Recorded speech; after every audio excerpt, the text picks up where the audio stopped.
I don't even know how it happened, but I won't ever forget the day. We were on the ice, just goofing around, and he sent the puck to me, which I one-timed into the net with ease. I gave him a sneaky grin as I looked over at him, and he was just staring at me. By that time, we had been sharing a room, even though my parents never knew. We never had sex, but we were sleeping together. He was from a home where he slept with his 6 brothers, so he was lonely, and he didn't have to ask twice. I was willing to get caught just to lie beside him. "What?" With a shy grin, he looked down at the ice, moving the tip of his stick around. "I think you're very talented." A smile broke on my face. "Thank you, but so are you." He scoffed. "I think you are better." "I am, but I don't have the passion for the ice. I don't want to be on this ice-making plays. I want to be making them from behind the bench. To be honest, skates hurt my feet, and that's why I don't like playing. My dad reminds me daily that I'm a wuss." "That's sweet." He smiled. "And very pretty." "Yep. I fell because he called me pretty. I don't get called that much. I don't think I'm ugly, because I'm not. I look like my mom. She's absolutely stunning, and with my dad's genes mixed in there, I'm not so bad to look at. But then there's Shelley. Everyone, and I mean everyone, is in love with my sister. She is built like my mom, curvy in all the right places, and has my dad's bright blue eyes. She has long, luscious hair, and she carries herself like $1,000,000. She kicks ass and takes names. She doesn't settle for anything but perfection, and she sings like a damn angel. Anything Shelley wants to do, she does, and basically everyone is convinced she farts glitter and shits rainbows. It's sorta annoying. Meanwhile, there is me. Unlike Shelley, I'm not built like my mom. I'm actually quite tall like my dad, but with my mom's weight issues. I wouldn't call them curves, more like speed bumps. I have a wide ass, a little bit of a gut.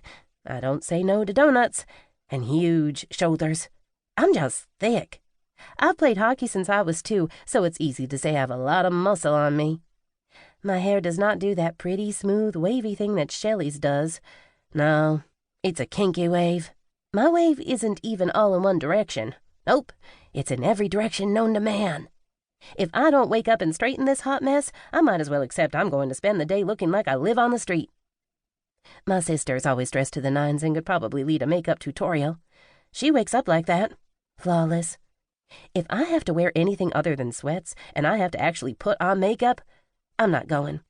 I will say, though, my eyes are one hell of an awesome mix of my parents. Sometimes they look green, but for the most part, they're blue. Growing up, since Shelley and I are only 10 months apart, my mom always dressed us the same, as if we were twins, but we weren't. Shelley was putting herself out there, beautiful, and at the drop of a hat, always singing for someone. I was mostly in the corner, playing with a sock puck I'd made. I was the epitome of a tomboy, or hell, I still might be one. I got mixed in with my 3 younger brothers, and since Shelley doesn't know how to do anything but shine, I felt like my parents forgot I existed. Don't get me wrong, my mom and dad love me. I know they do. But Shelley has always taken up a lot of their time and effort. Since Shelley is newly engaged, and to the golden boy, Eden Brooks, I assumed I could get out of Nashville without anyone noticing. Alas, my family chose the moment I skipped town to pay attention to me. I bite the inside of my cheek as I make my way out of the airport. I didn't tell Maxim I was coming, only that I was sending a surprise. When my dad sent him away 3 weeks ago, my heart broke into pieces. I couldn't believe it. Maxim was happy with us, and no matter how much my dad denies what he did, claiming instead that the farm team in Colorado wanted Maxim, I know it's not true. Dad didn't want Maxim in the house anymore because he knew we were getting closer. We were falling in love. Maxim even had stopped talking to Stella Brooks and seemed to be focusing only on me. We were so close to taking it to the next level, but then he was traded. Bunch of bullshit, in my opinion. The whole ride to Maxim's apartment has me in knots. I'm beyond nervous, and a part of me wants to run back home. I have known this guy for years, almost 3, and I have never gotten the balls to tell him how I feel. I just never felt like he was interested until recently, and by the time I thought I'd worked up the courage to tell him, he was sent away.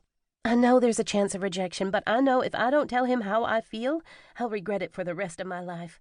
I have